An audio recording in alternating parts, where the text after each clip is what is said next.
Bonsoir, papa. Bonsoir. Vous nous avez parlé du sida et vous avez écrit sur le livre Révélation, tome 1 des initiés africains qui nous parle de combattre le sida. Maintenant, papa, si nous prenons un organisme malade, complètement amoché par le virus du sida, et dont les médecins trouvent que c'est sans espoir, comment peut-on procéder en tant que spirituel ou en tant que médecin spécialiste dans le cas pour revitaliser l'organisme et redonner vie à celui-là qui a perdu toute forme d'espoir? Merci. La question tombe très bien puisqu'on est dans la période où on parle de VIH-Sida, c'est-à-dire que les experts ont rappelé qu'il y a confusion, puisqu'il y a le VIH d'une part et le sida de l'autre part, c'est-à-dire que le virus pénètre d'abord dans le corps, déstabilise nos principes, et puis après toute maladie, même si une petite peut tuer le patient, mais on peut donc dire qu'il y a deux aspects. Il y a l'aspect purement scientifique.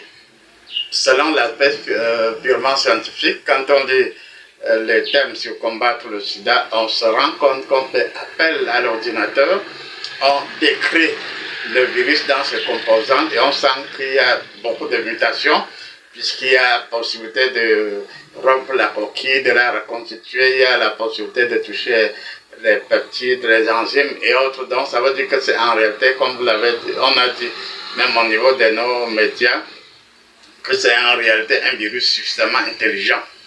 Et comme il est suffisamment intelligent, il faut donc bien comprendre sa complexité pour faciliter la tâche, et aux spirituels et aux scientifiques.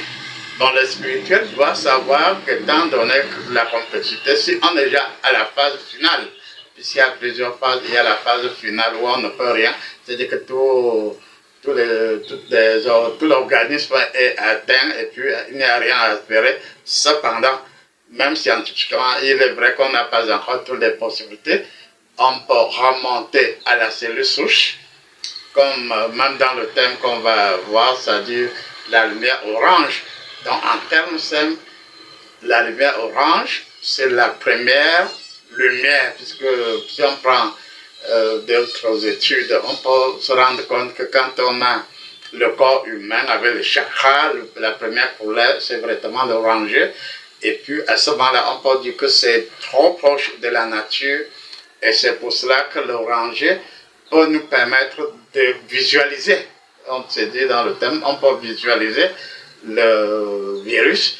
Et on peut donc maintenant provoquer un rayonnement par la volonté des puissants, ou d'une manière ou de l'autre. Donc ça veut dire que l'homme spirituel, s'il veut attaquer le virus du sida, il doit être suffisamment posé, puisqu'il faut avoir la capacité de visualiser, de laisser le temps se faire, c'est-à-dire entrer dans la méditation ou dans le discernement, et après l'organisme s'organise pour pouvoir puiser dans le type de rayon, puiser dans le type d'énergie et contre-attaquer la complexité de ce VIH.